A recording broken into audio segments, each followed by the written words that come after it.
नमस्कार दोस्तों, मैं ईशा गोयल। लास्ट वीडियो में हमने समझा था वास्तु की एग्जिस्टेंस को। वास्तु किन ग्राउंड्स पे काम करता है, जिसमें मैंने आपको बताया था कि वास्तु हमारे पंच तत्व या एलिमेंट्स, सेकंड हमारे ग्रह planets, and third thing is directions, दिशा। इन तीन चीजों के बारे में मैंने आपको बताया था कि वास्तु का जो आधार है वो है हमारे पंचतत्व, ग्रह, प्लैनेट्स हो गए, हमारे डायरेक्शंस हो गई। अब आज की वीडियो में आपको थोड़ा सा डिटेल में समझाऊंगी कि ये किस तरह से घर का वास्तु, अगर आप देख रहे हैं, घर का देख रहे हैं, भूमि का देख रहे हैं, कहीं का भी देख रहे हैं, तो किस तरह से इनकी एग्जिस्टेंस होती है उस जगह पे, या किस तरह से इनकी उपस्थिति होती है जिस वजह से हमें इनका ध्यान रखना चाहिए। तो सबसे पहले हम समझते हैं, ये मान लीजिए एक प्लॉट है। दिस इज अ प्लॉट, हमने मान लिया ये एक प्लॉट है। अब मैंने आपको बताया था सबसे पहले कि सबसे जो जरूरी चीज होती है प्लॉट के साथ जो हम देखते हैं, वो देखते हैं हम डायरेक्शन। तो डायरेक्शन सबको पता होती है, ईस्ट वेस्ट नॉर्थ साउथ होती है, north south east and west. These 4 directions we have. तो एक प्लॉट की 4 भुजाएं होंगी, तो 4 भुजाएं मतलब 4 दिशाएं ही होंगी। तो चारों भुजाओं की कोई ना कोई डायरेक्शन होगी। तो north, south, east and west. सबसे पहले तो ये आपकी 4 दिशाएं आ गई, तो चारों दिशाओं की एग्जिस्टेंस। इसके बाद इसमें जब ये 4 दिशाएं, 4 भुजाएं हैं, जहां पर ये 4 भुजाएं मिक्स होती हैं या जो एंगल बनता है वो आपका बनता है, इसका कॉर्नर बनेगा आपका नॉर्थ ईस्ट डायरेक्शन। साउथ और ईस्ट से मिलके जो कॉर्नर बनेगा वो बनेगा हमारा साउथ ईस्ट डायरेक्शन। इसके बाद साउथ और वेस्ट से मिलके जो हमारा कॉर्नर बनेगा वो बनेगा साउथ वेस्ट डायरेक्शन। और नॉर्थ और वेस्ट से मिलके जो हमारी डायरेक्शन बनेगी that will B north west direction. तो अब हमारे पास पहले 4 डायरेक्शंस थी, नाउ वी हैव 8 डायरेक्शंस। तो अब ये 8 डायरेक्शंस जब हमारे पास आ गई, और इसके बाद सबसे इंपॉर्टेंट घर का सेंटर पॉइंट। सेंटर पॉइंट किसी भी घर का ब्रह्म स्थान। इन चीजों के बारे में और डिटेल में मैं आगे की वीडियोस में आपको बताऊंगी। अभी हम सिर्फ इतना समझेंगे कि किस तरह से एग्जिस्टेंस इन सब चीजों की होती है, किस तरह से पंचतत्व, ग्रह और आपकी दिशाएं रूल करती हैं किसी भी प्लॉट को, किसी भी कमर्शियल प्रॉपर्टी को, किसी भी रेजिडेंशियल प्रॉपर्टी को, एनी प्रॉपर्टी, ऑफिस आपका, आपके कोई शॉप है, कुछ भी, जहां भी आप रह रहे हैं, जो भी स्पेस आप यूज कर रहे हैं, वहां की एनर्जीज, वहां किस चीज की एनर्जीज होंगी, आपके पंच तत्व होंगे, आपके ग्रह होंगे और दिशाएं होंगी, सब होगा। आपको उनको यूज करना आना चाहिए। आप जब ग्रहों को, आप उनके तत्वों को और उस स्पेस को, हर डायरेक्शन को प्रॉपर तरीके से यूज करते हैं, तो दैट इज योर वास्तु। बस सिंपल सी चीज है कि आपको उसको सही तरीके से यूज करना आना चाहिए। उसी के लिए आपको किसी कंसल्टेंट की जरूरत पड़ती है। तो अब मैंने आपको बता दिया 8 डायरेक्शंस और सेंट्रल प्लेस इज ब्रह्म स्थान। अब north east, east south east, south south west, west north west.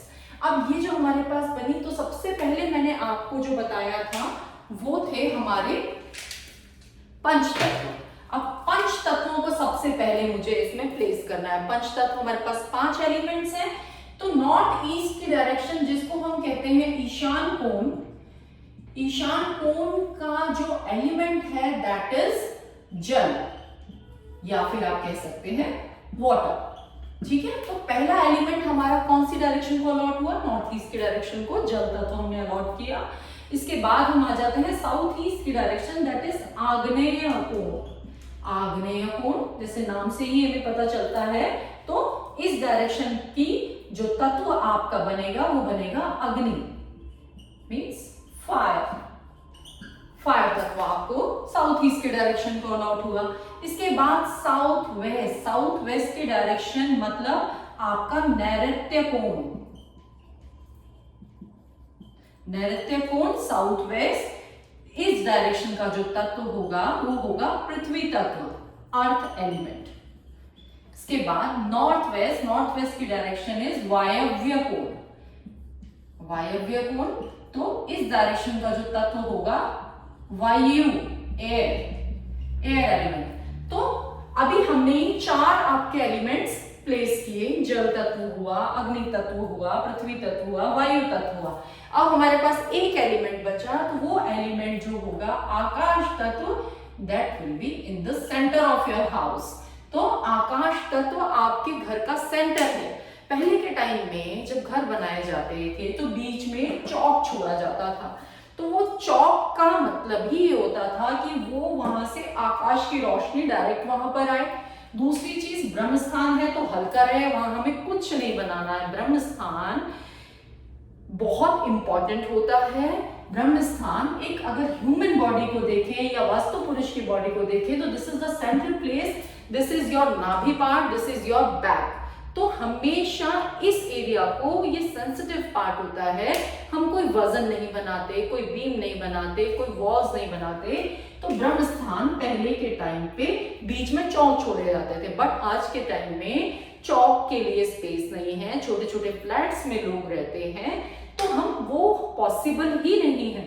तो आकाश का तो हम प्रोवाइड नहीं कर सकते, तो इस तत्व की एग्जिस्टेंस कम हो गई, बट उसको हम ब्रह्म स्थान एटलीस्ट बीच का कुछ पोर्शन हम अलॉट करते हैं, जो कि हम एम्प्टी रखते हैं या लाइट वेट रखते हैं, वहां कोई वजन नहीं रखते, दैट विल बी योर ब्रह्म स्थान। या कोशिश करते हैं कि कुछ डोम काइंड ऑफ बना के या फिर कुछ लाइट्स के थ्रू उस एरिया को हम लाइटिंग अप रखें, उसमें रोशनी पूरी आए, तो that will be your centre place. तो now we have 5 elements in your plot, तो 5 एलिमेंट्स मिल गए। अब 5 एलिमेंट्स, अब ये जल तत्व क्या कह रहा है कि जल से रिलेटेड जो भी चीजें आपको बनानी है, आपको अगर वाटर प्लेस करना है, कोई बोरिंग करनी है, वाटर पाउंड, आपको अंडरग्राउंड वाटर बनाना है, तो वो आप कहाँ बनाएंगे? वाटर के स्पेस पे। उसके बाद अगर आपको घर में किचन बनानी है, कुछ फायरी एलिमेंट्स रखने हैं, या आपको अपनी इंडस्ट्री में, फैक्ट्री में आपको जनरेटर रखना है, कहाँ बनाएंगे? फायर के जो स्पेस में। इसके बाद अगर हम बात करें कि हमें घर में स्टोर बनाना है, मास्टर बेडरूम बनाना है, हमें कोई स्टेयरकेस काइंड ऑफ कोई चीजें बनानी है, तो वो कहाँ बनाएंगे? South west. South west should be heavier place. इसके बाद अगर हम नॉर्थ वेस्ट की बात करें, वायव्य कोण है, वायु से रिलेटेड कोण है, तो यहाँ पर रखी हुई चीजें मोस्टली मूवमेंट में रहती हैं।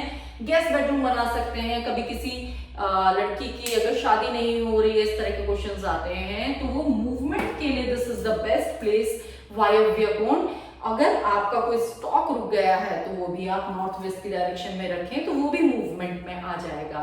तो दिस टाइप, ये इस तरह से 5 तत्वों का मैंने आपको बताया कि एक प्लॉट में किस तरह से 5 तत्व काम करते हैं। इसके बाद अब ये 5 तत्व आपके चारों कोने हैं, तो जैसा कि आप समझ रहे हो कि चारों कोनों में एक एक तत्व आपका है, तो चारों कोने बहुत इंपॉर्टेंट हैं आपके प्लॉट के। तो कोई भी प्लॉट का कोना कटा हुआ नहीं होना चाहिए। मोस्टली जो आजकल फ्लैट सिस्टम देखने को मिलता है, तो कॉर्नर्स कटे हुए होते हैं। जहां कॉर्नर्स कट जाते हैं, तो कोई ना कोई एलिमेंट आपका वीक होता है, उस एलिमेंट से मिलने वाले बेनिफिट्स आपको नहीं मिल पाते। तो मेक श्योर कि आपके कॉर्नर्स प्रॉपर हो।